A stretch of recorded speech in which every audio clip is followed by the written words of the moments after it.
de esa creación. Ahora, Señor, muestra tu favor sobre tu pueblo. Queremos presentar ante ti las peticiones de oración, que son el reflejo, Señor, de la confianza que tus hijos tienen en ti. Queremos pedirte, Señor, que tú obra de tal manera que podamos ver, Señor, tu gloria sobre nosotros, que podamos ver, Señor amado, la manifestación de tu respuesta. A ti sea la alabanza por los siglos de los siglos, hoy y siempre. Oramos, Señor, también para que nos entregues tu palabra, para que tú, Señor, por medio de tu palabra traigas respuesta a estas peticiones. A ti, Señor, sea la gloria por esa palabra que nos vas a dar esta noche. En Cristo Jesús. Amén y amén. Gloria al Señor, hermanos. ¿Cuántos pueden dar un fuerte gloria a Dios? Amén. Hermanos, quiero invitarles a ponerse en pie. Vamos a abrir la Biblia en la carta a los Colosenses. Carta a los Colosenses, capítulo número 1. Y vamos a leer, hermanos, el capítulo 1, como ya lo mencioné, pero a partir del versículo 15. Si lo tienen, dicen amén. La palabra de Dios nos dice en Colosenses capítulo 1, versículo 15: Él es la imagen del Dios invisible, el primogénito de toda creación, porque por medio de Él fueron creadas todas las cosas en el cielo y en la tierra, visibles e invisibles, sean tronos, poderes, principados o autoridades. Todo ha sido creado por medio de Él y para Él. Él es anterior a todas las cosas, que por medio de Él forman un todo coherente. La Reina Valera lo traduce así, el versículo 17: y Él es antes de todas las cosas, y todas las cosas en Él subsisten. Tengan la bondad de sentarse, hermanos y hermanas, por favor. Hermanos, esta noche queremos continuar con la serie de enseñanzas de la doctrina básica de la fe cristiana. Y en las últimas ocasiones hemos estado considerando dos temas fundamentales para nuestra relación con el Señor, y es la soberanía y la providencia de Dios. Hemos definido ya esos dos aspectos que implican cada uno de ellos, pero hoy específicamente, hermanos, quiero enfocarme en cómo la providencia de Dios implica nuestras vidas de forma específica para desarrollar en Él nuestra confianza, nuestra gratitud y nuestra esperanza. Yo le decía a usted en uno de estos estudios que en realidad no es que nos cueste tanto asimilar la doctrina de la soberanía y de la providencia de Dios. No es tanto un problema de entendimiento, sino que es más un tema de humildad, de entender que Dios dispone todas las cosas para nuestro provecho, para nuestro fin.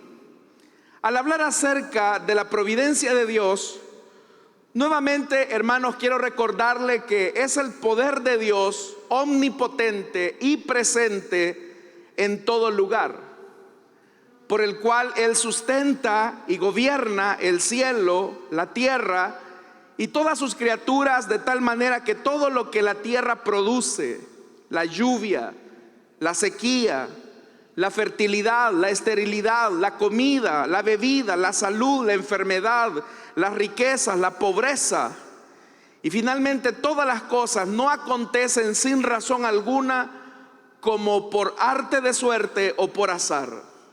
Todo es pesado por su sabio consejo y su voluntad sabia y perfecta. Dicho de otra manera, hermanos y hermanas, la providencia de Dios es entender que Dios en su bondad tiene el poder para preservar, acompañar y gobernar o dirigir sus planes hacia una meta específica. En realidad, toda la Biblia nos enseña que Dios es el que nos da la vida. Él es nuestro creador. Pero Dios es el que nos renueva, Él es el que ve, Él es el que vigila, Él es el que observa, Él es el que salva, Él es el que protege, Él es el que dirige, Él es el que enseña, Él es el que gobierna, Él es el que trabaja, Él es el que sostiene todos los elementos de la creación. Para que nosotros podamos ver cada uno de estos aspectos en la providencia de Dios, tenemos que entender que esa providencia de Dios se refleja en tres elementos, y son los que yo quiero que veamos, hermanos y hermanas, esta noche. Las tres principales implicaciones de lo que significa reconocer la providencia de Dios.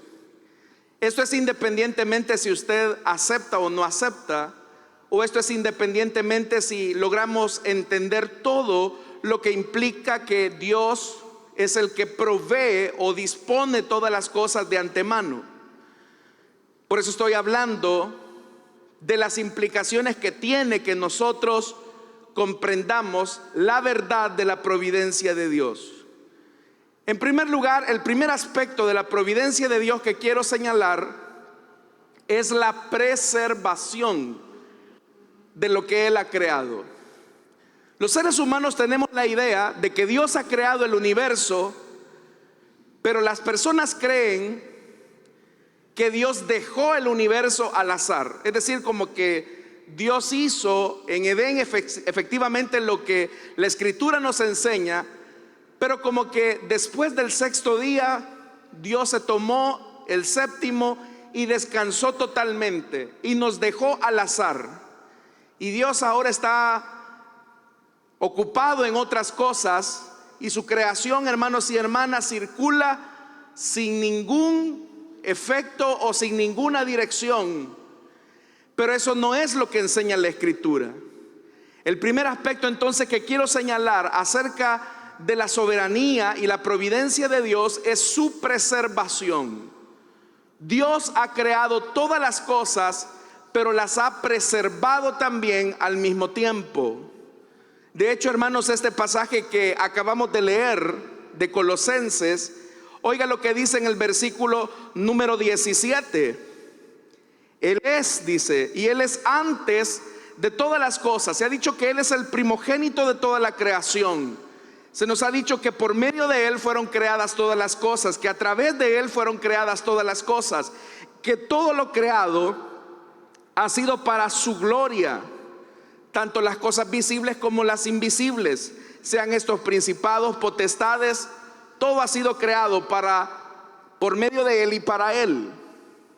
Pero me llama mucho la atención lo que dice el versículo 17 cuando dice: y Él es antes de todas las cosas, y todas las cosas en Él subsisten.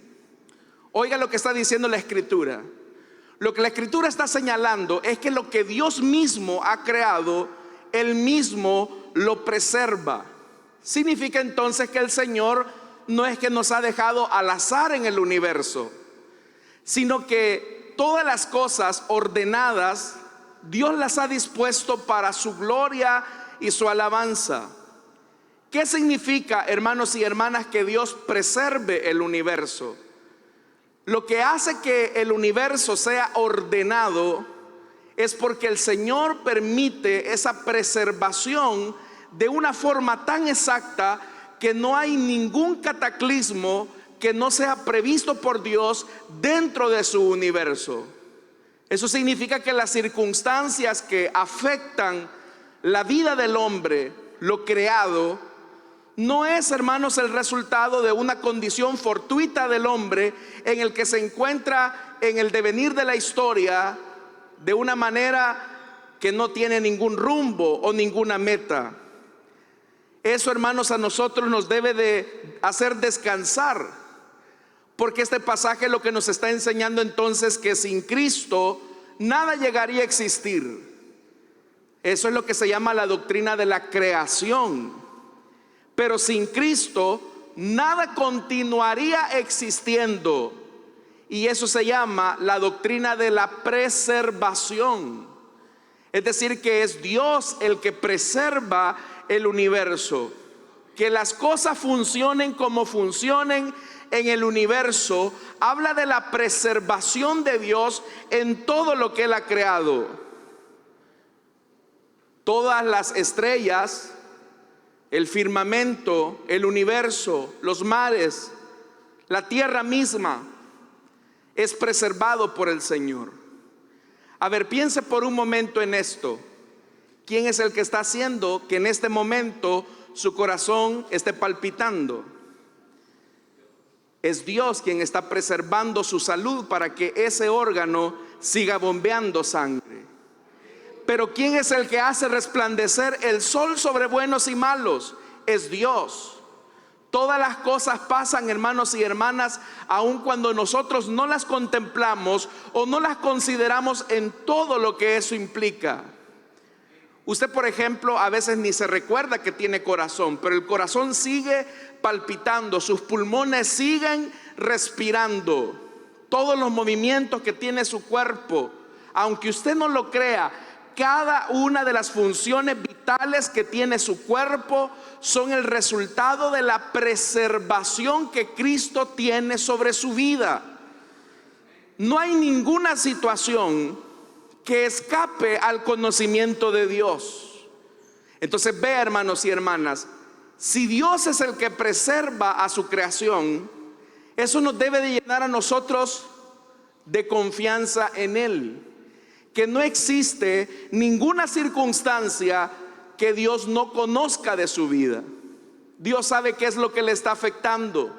Dios sabe qué es lo que le entristece. Dios sabe, hermanos y hermanas, qué es aquello que le lastima. Dios sabe qué es lo que le hiere. Dios sabe cuáles son los recuerdos de su pasado. Dios sabe cuáles son las enfermedades que están afectando en este momento su cuerpo. Dios lo sabe todo. Y todo eso que está a nuestro alrededor, como lo dice el escritor a los romanos en el capítulo 8, a los que aman a Dios, todas las cosas les ayudan para su provecho, para su bien. Entonces Dios nos está preservando.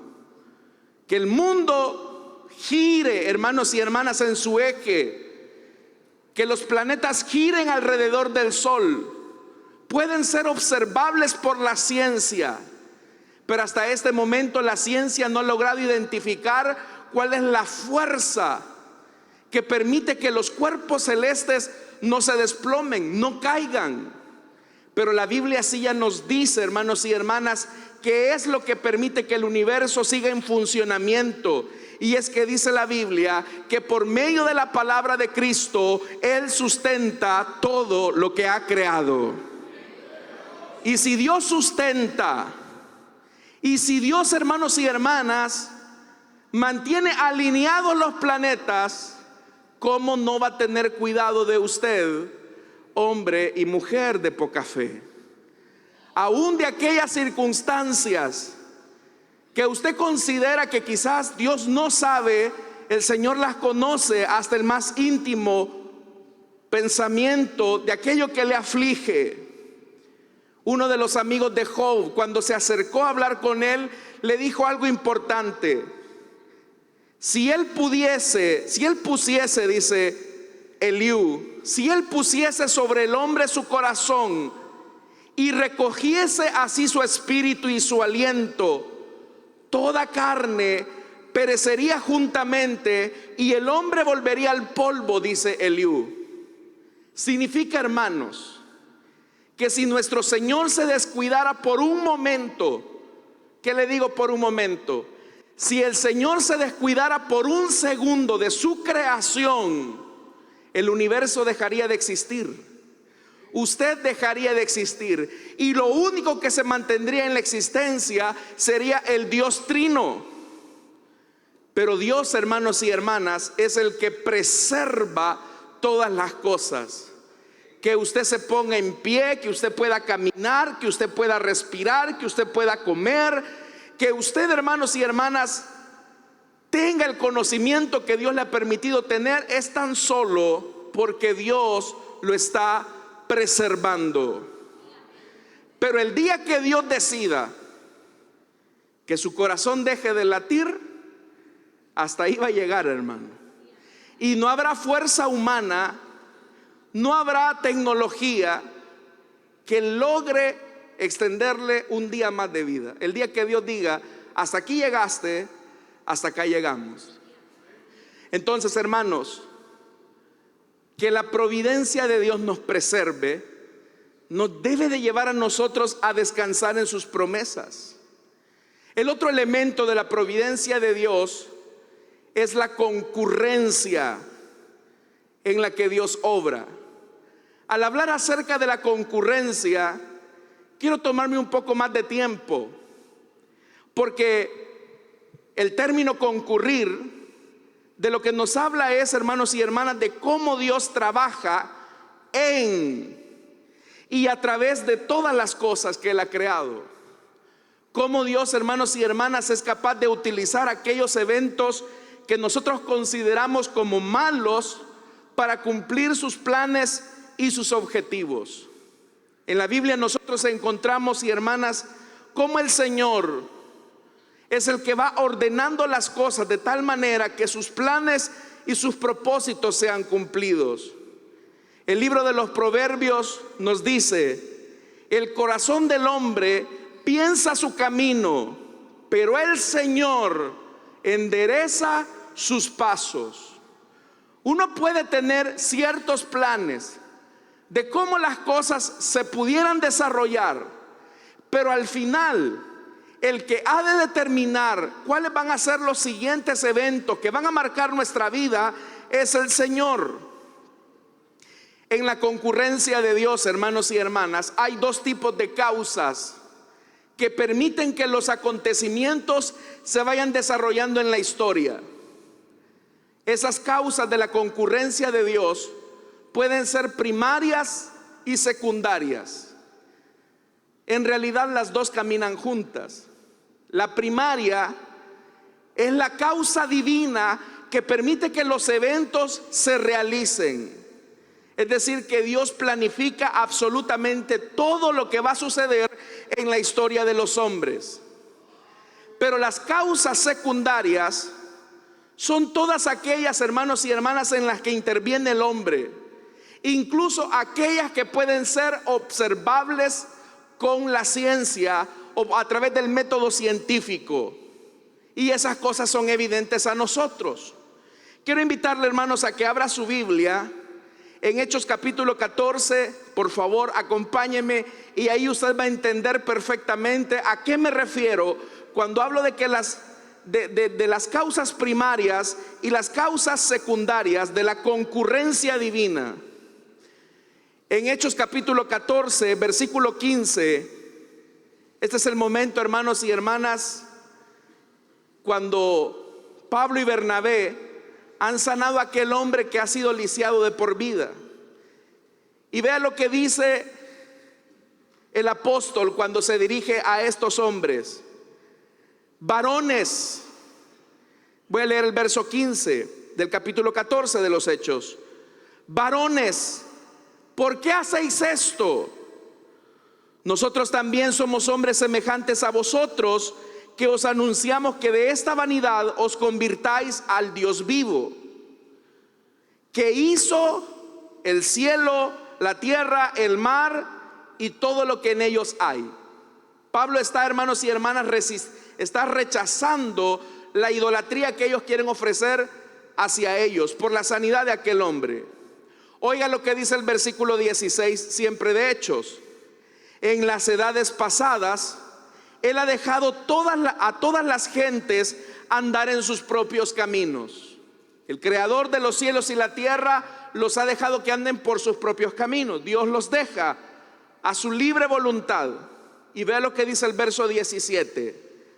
Si bien no se dejó a sí mismo sin testimonio, haciendo bien, dándonos lluvias del cielo y tiempos fructíferos, llenando de sustento y de alegría nuestros corazones.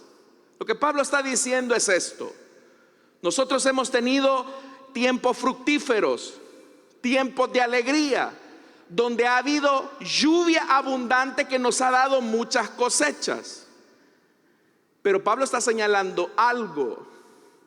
Está diciendo que detrás de cada lluvia hay un testimonio de Dios, en que es Él, a través de su lluvia, la que permite que la tierra dé su fruto.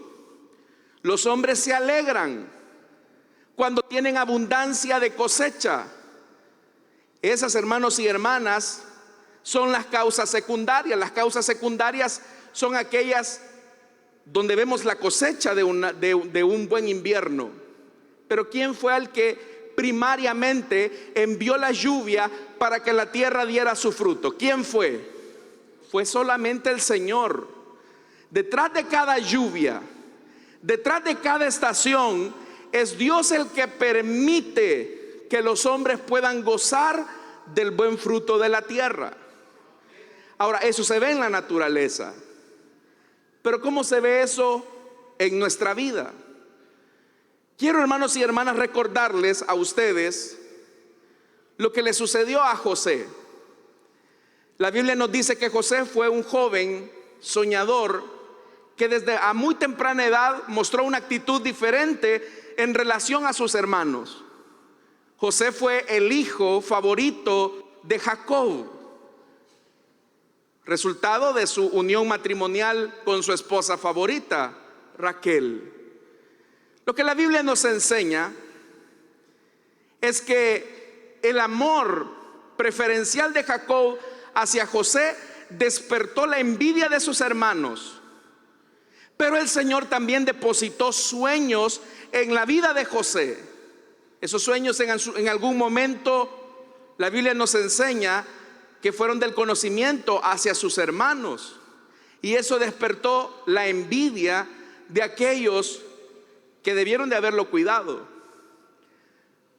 Ahora, esa envidia que se provocó en el corazón de sus hermanos llegó a crecer a tal punto que dice la Biblia que ellos tomaron la decisión en algún momento, usted conoce la historia, de llevarlos a deshacerse de él. Y la forma en que ellos iban a lograr eso era ya sea matándolo, pero si no es por su hermano Rubén, que interviene en el momento y dice: no lo maten, es nuestro hermano. Y mientras había una mejor propuesta para deshacerse de él, ellos optaron finalmente por venderlo a una caravana madianita que iba cruzando en ese momento. Lo que le quiero decir, hermanos y hermanas, que Dios depositó sueños en José. Esos sueños eran sueños de bendición, eran sueños de grandeza. ¿Dios podía cumplir esos sueños a la edad de 17 años en la vida de José? ¿Sí o no? Claro que podía. ¿Por qué Dios no permitió que esos sueños se cumplieran a esa edad tan temprana?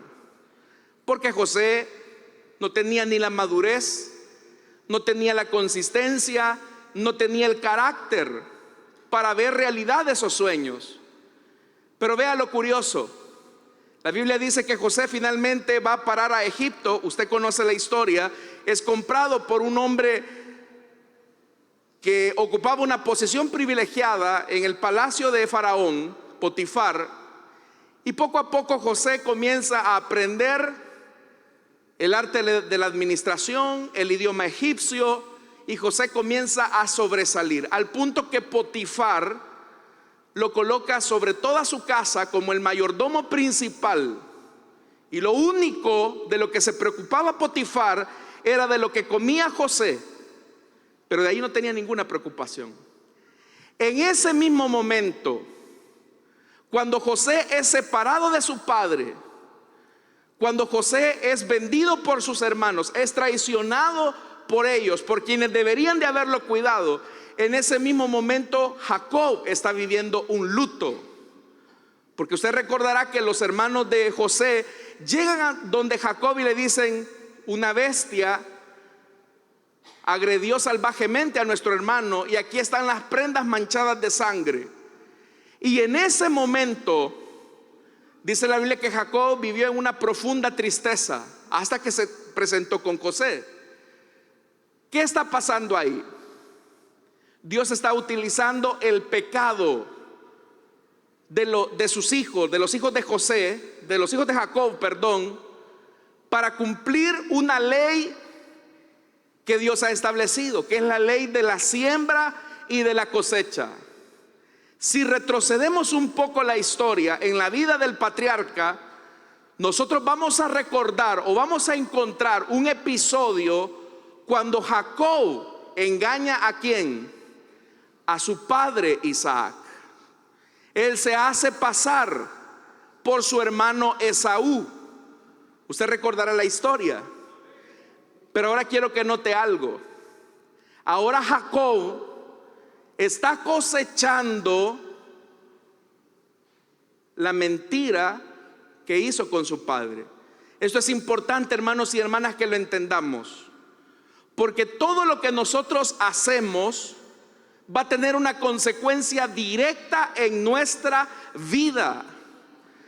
Jacob pensó que quizás esa deuda había quedado así sin cancelar, pero el Señor, décadas después, cuando Jacob ya era un anciano, cuando Jacob ya tenía 11 hijos, ahora sus propios hijos le están haciendo una jugarreta peor que la que él hizo. Y le han tomado el pelo a su padre diciéndole que su hermano, su hijo preferido, había sido víctima de una bestia del campo. Jacob vivió engañado todo ese tiempo. Ahora quiero hacerle la pregunta y quiero que por favor se ubiquen en los tiempos. ¿Cómo es que estos hermanos vivieron con el silencio tan luctuoso de ver a su padre que día con día se iba desmejorando? Ellos pensaron que el luto Jacob lo iba a superar rápido, pero la Biblia dice claramente que a partir de ese momento la vida de Jacob no fue igual. Ahora, al ver esa tristeza de su padre, ¿por qué los hermanos de José, hijos de Jacob, no le dicen la verdad a su padre? En las causas secundarias uno puede ver que no le dicen nada a su padre porque el corazón de ellos era duro. ¿Y qué va a hacer nuestro padre si se da cuenta que nosotros lo hemos engañado y que en verdad nuestro hermano no es que esté muerto, sino que está como esclavo? ¿Quién sabe si con los madianitas o quién sabe dónde? Seguramente nuestro padre nos va a terminar odiando, así que nadie diga nada. En las causas secundarias de la concurrencia divina, eso es lo que se veía: la dureza del corazón de los hijos de Jacob. Pero en la causa principal, que es la causa divina, ¿por qué Dios no les permitió a los hijos de Jacob que le revelaran el secreto? Porque mientras Jacob estaba cosechando la consecuencia de su propio pecado, en ese mismo momento Dios estaba procesando a José para alcanzar los sueños que él le había revelado. Entonces, yo espero que usted me esté siguiendo, hermanos, y espero darme a explicar. Es decir, que Dios en su concurrencia está abordando o enfrentando distintos frentes al mismo tiempo. Por un lado está tratando con Jacob, que hacía varios años había mentido, ahora tiene que cosechar la consecuencia de su pecado. Por otro lado, vemos la dureza de los hermanos de José. Y por otro lado, vemos a José que está siendo procesado para llegar a donde Dios lo quiere conducir. Ahora sigamos avanzando en los hechos. Usted conoce la historia de José. Y dice la Biblia, hermanos y hermanas, que cuando finalmente José se revela ante sus hermanos, es por una circunstancia bastante específica. Estoy saltando varios momentos de la vida de José, pero quiero señalar algunos en especial, porque nos van a ayudar a entender este aspecto de la concurrencia de Dios en su providencia. Fíjese, la forma en cómo llega José a cumplir el sueño que Dios le había puesto fue a través de un sueño que tuvo Faraón. En realidad fue un sueño doble.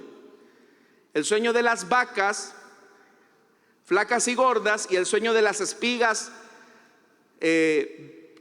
doradas y las espigas marchitas. Ahora quiero que piensen esto. La Biblia dice que Faraón no pudo conciliar el sueño y mandó a llamar a sus adivinos, a sus magos, para que le ayudaran a interpretar aquel sueño. Y la Biblia dice que ninguno de aquellos funcionarios pudo resolverle el misterio a Faraón. Es ahí donde uno de los funcionarios se recuerda que José estaba en la cárcel y que él le había interpretado el sueño para que él nuevamente fuese restituido en la corte de Faraón. Usted recuerda la historia.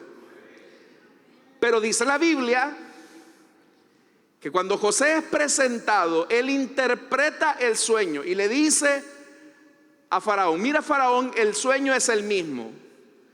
Vienen 7 años de abundancia y 7 años de escasez. Por lo cual te aconsejo que tú coloques a un hombre sabio que sepa administrar la abundancia de los primeros 7 años, para que cuando vengan los 7 años de escasez, Egipto no muera junto a su población y Egipto se convierte en el granero del mundo. Y en el momento Faraón entendió que ese hombre del cual José estaba haciendo referencia era él. ¿Dónde vamos a encontrar un hombre más sabio en el que reposen los espíritus de los dioses sino en este? Y a partir de ese momento la Biblia dice que el faraón exaltó a José para que se convirtiera en el gobernador del mayor imperio de aquella época. Dios estaba cumpliendo sus planes en la vida de José. Pero el José que está frente a Faraón no es el muchacho inmaduro, no es el muchacho favorito de papi y mami. Ahora retrocedamos la historia un poquito. ¿Qué hubiese pasado? Vea la pregunta que voy a hacer.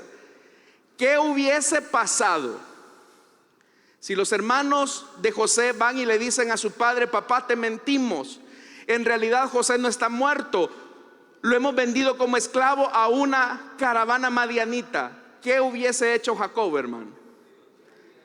Correcto, lo hubiese ido a buscar. El amor de ese padre lo hubiese conducido, hermanos, a gastar hasta el último de sus recursos para ir a buscar a su hijo.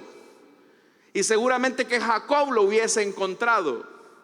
Pero ¿qué hubiese pasado si Jacob encuentra a José en Egipto? ¿Qué hubiera pasado? Se lo hubiera regresado, lo hubiera traído, y con eso ¿qué hubiese pasado? José nunca hubiese llegado a convertirse en el segundo después de Faraón. Pero no solamente eso, si José no pasa ese proceso doloroso, su misma familia hubiese muerto. Ahora volvamos nuevamente al palacio de Faraón. Ahora José es el señor de la casa de Egipto. Han pasado los 7 años de abundancia y ahora se comienza a sentir el hambre en toda la tierra. Jacob les dice a sus hijos: por favor, vayan a Egipto, donde se dice que hay grano en abundancia. Usted conoce la historia. Finalmente los hijos de Jacob llegan donde José. Y finalmente el sueño se cumple. Los hijos de Jacob doblan sus rodillas ante Safnac Panea, que era José. Ellos no sabían que era su hermano.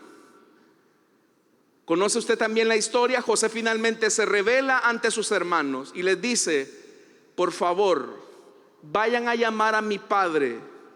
Díganle que venga a Egipto, que su hijo está con vida, está bien y reina en Egipto. Apenas han pasado 2 años de hambre de los 7 que han sido profetizados. Efectivamente, hermanos y hermanas, Jacob regresa con José, se encuentra con José, se ven cara a cara. Y la Biblia dice que a partir de ese momento Jacob se une a su hijo José. Pero los hermanos de José tienen una espina en su corazón. Y ellos dicen: hoy que José tiene todo el control y el poder en su mano, seguramente se va a vengar de nosotros. Y cuando Jacob muere, la Biblia nos enseña también que los hermanos nuevamente van y mienten. Y le dicen: José, antes de que nuestro padre muriera, él te dejó la siguiente instrucción. Y es que por favor no te vayas a vengar. Por favor no nos pagues por el daño que te hicimos al venderte. Pero las palabras de José señalan el aspecto de la concurrencia divina. Porque José les dice: ustedes pensaron en hacerme mal, pero Dios transformó el mal en bien. Dios me trajo aquí a Egipto para preservarles la vida y preservarle la vida a un gran pueblo, a una nación, a los descendientes de Abraham. Entonces vea la lectura que José está haciendo. En las causas secundarias fue la maldad de los hermanos de José, que lo terminaron despreciando, traicionándolo, vendiéndolo y él convirtiéndose en esclavo. Pero José vio en la concurrencia divina que Dios utilizó el mal de sus hermanos para cumplir el propósito y los planes que Dios tenía para con su vida. Eso nos enseña a nosotros un elemento importante. Porque mientras Dios está obrando en diferentes frentes al mismo tiempo, Él está cumpliendo sus perfectos planes en nuestras vidas. De tal manera que las malas noticias son malas noticias en contenido, pero no en propósito. Usted puede recibir una mala noticia. La pérdida de un empleo es una mala noticia. La pérdida de un ser amado es una mala noticia. La pérdida de su salud es una mala noticia. La pérdida de su hogar es una mala noticia. Pero en su propósito, la Biblia nos enseña que a los que aman a Dios, todas las cosas nos ayudan para bien. Amén, hermanos. Si hay algo que usted ahora no entiende y usted dice: ¿por qué me pasan estas cosas malas a mí? Porque tuve que enfrentar un divorcio, porque tuve que enfrentar una separación, porque tuve que enfrentar la pérdida de un ser amado. Seguramente nosotros no tengamos todo el panorama, pero Dios va a atar esos cabos, Dios va a unir esos puntos para que entendamos que Dios tenía un propósito perfecto con nuestra vida. Entonces no se olvide de esto. Las malas noticias pueden ser malas noticias en su contenido, pero no en su propósito. Dios tiene un propósito con su vida. Entonces, hermanos y hermanas, si esto es así, nosotros podemos descansar en el Señor. Vea, el tercer elemento que quiero señalar acerca de las implicaciones de la providencia de Dios. Ya hemos hablado, hermanos y hermanas, de la preservación. Dios preserva todas las cosas. Segundo elemento, la concurrencia de Dios. Dios puede utilizar aún nuestro pecado, nuestras desgracias, para cumplir su propósito. No hay nada que escape de su control. Y un tercer elemento de la providencia de Dios es su gobierno. Dios gobierna todas las cosas. No hay nada que escape al control y al conocimiento de Dios. El salmista lo dice de la siguiente manera en el Salmo 103: el Señor estableció los cielos, en los cielos su trono, y su reino domina sobre todos. No hay un espacio que Dios no gobierne. Dios gobierna esta iglesia, lo saben ustedes, hermanos. Pero el gobierno de Dios no se limita a estas cuatro paredes. El gobierno de Dios no se limita ni siquiera a la extensión territorial de Israel. El gobierno de Dios gobierna ni siquiera solamente este mundo. Él gobierna todas las cosas, lo visible y lo invisible, sean tronos y potestades. Todo está bajo los pies del gobierno de nuestro Dios. Dios lo gobierna todo. El mismo Nabucodonosor tuvo que entender esto. Él dice: mas al fin del tiempo, yo, Nabucodonosor, después de andar comiendo zacate, hermanos, mas al fin del tiempo, yo, Nabucodonosor, alcé mis ojos al cielo y mi razón me fue devuelta. Y bendije al Altísimo y alabé y glorifiqué al que vive para siempre. Y oiga lo que dice: cuyo dominio es sempiterno. ¿Y qué significa eso de dominio sempiterno? Que su gobierno, hermanos y hermanas, no tiene principio ni tiene fin. Es un gobierno eterno. Dice: y su reino por todas las edades. Dice más Nabucodonosor: todos los habitantes de la tierra son considerados como nada. Y él hace según su voluntad en el ejército del cielo y en los habitantes de la tierra. Y no hay quien detenga su mano y le diga: ¿qué estás haciendo, Dios? ¿Quién es aquel que va a cuestionar la autoridad de nuestro Dios? Si Dios gobierna todas las cosas, Él las gobierna todo. Pero ¿qué significa que Dios gobierne todas las cosas? En primer lugar, el gobierno de Dios es un gobierno universal. No es un gobierno solamente de la iglesia, o no es solamente un gobierno solo de Israel. Dios gobierna todas las cosas, visibles e invisibles. Recuerde que en Él subsisten todas las cosas. Segunda característica de que Dios gobierne todas las cosas: el gobierno de Dios es bueno. La Biblia nos ha dicho que a los que lo amamos, todas las cosas nos van a ayudar a nuestro provecho. El gobierno de Dios es bueno, no es un gobierno tirano. No es que Dios está desde el cielo viendo nuestro sufrimiento. En tercer lugar, el gobierno de Dios se interesa por su necesidad. Dios no solamente está interesado en que los planetas giren en su órbita alrededor del Sol. Dios también está preocupado por la enfermedad que le está afectando. Dios también está preocupado por el problema familiar que tiene. Dios también está preocupado por esa herida que nunca sana. Dios también está preocupado por la falta de empleo que tiene. Dios está al tanto de su necesidad. Amén, hermanos.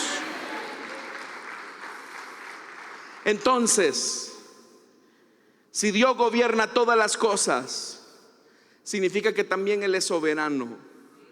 No hay nadie como Él. No hay nadie al lado de Él.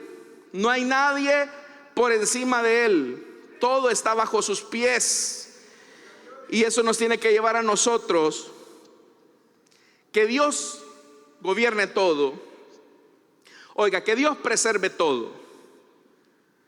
Que Dios haga que todas las cosas armonicen en su plan.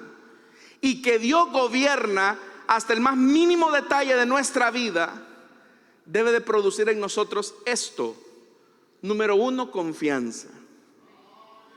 Confianza. Se recuerda a aquellos discípulos que estaban navegando en la barca y la tormenta los azotaba.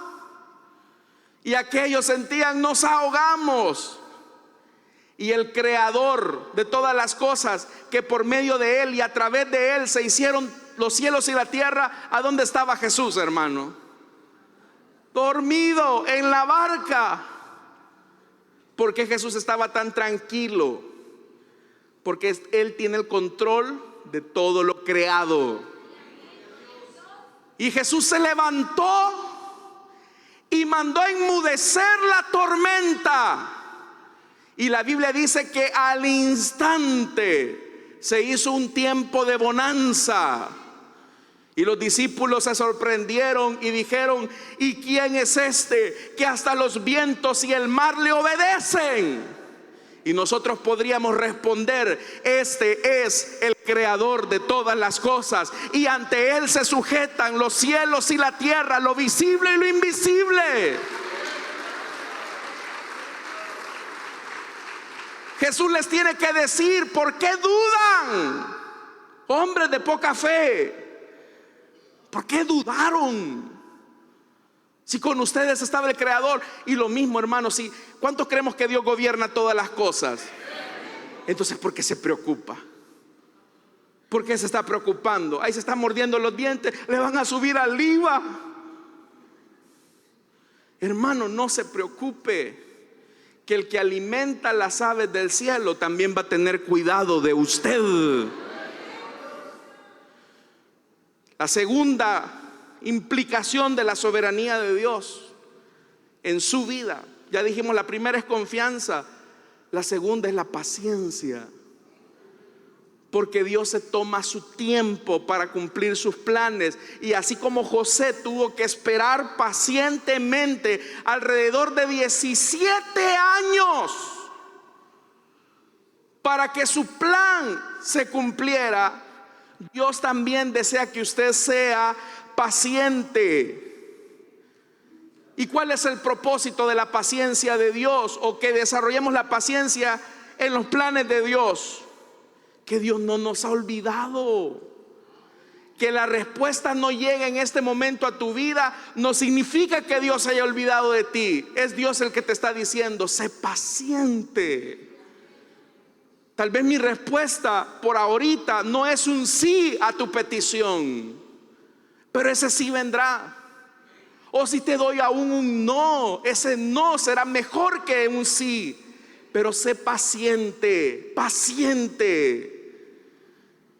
Y un último elemento, hermanos y hermanas, es que si nosotros creemos que nuestro Dios es soberano y que articula todas las cosas para nuestro bien, tenemos que desarrollar la gratitud. Porque que Dios cuide cada mínimo detalle de nosotros nos debe de llevar a tener una vida que exprese continuamente a Él una alabanza sincera. Mire lo que dice la Escritura: que el Señor tiene cuidado hasta del número ¿de qué? De nuestros cabellos. A algunos sería un poco fácil contarles el pelo, pero la mayoría, en todos, Dios tiene cuidado hasta del último cabello. Hermano, y si tiene cuidado de su cabello, ¿cómo no va a tener cuidado el Señor de que está enfermo, de que le hace falta algo, de que necesita una solución a ese problema? Entonces, todo lo que les he dicho, hermano, ¿y para qué nos ha explicado de la soberanía y la providencia de Dios?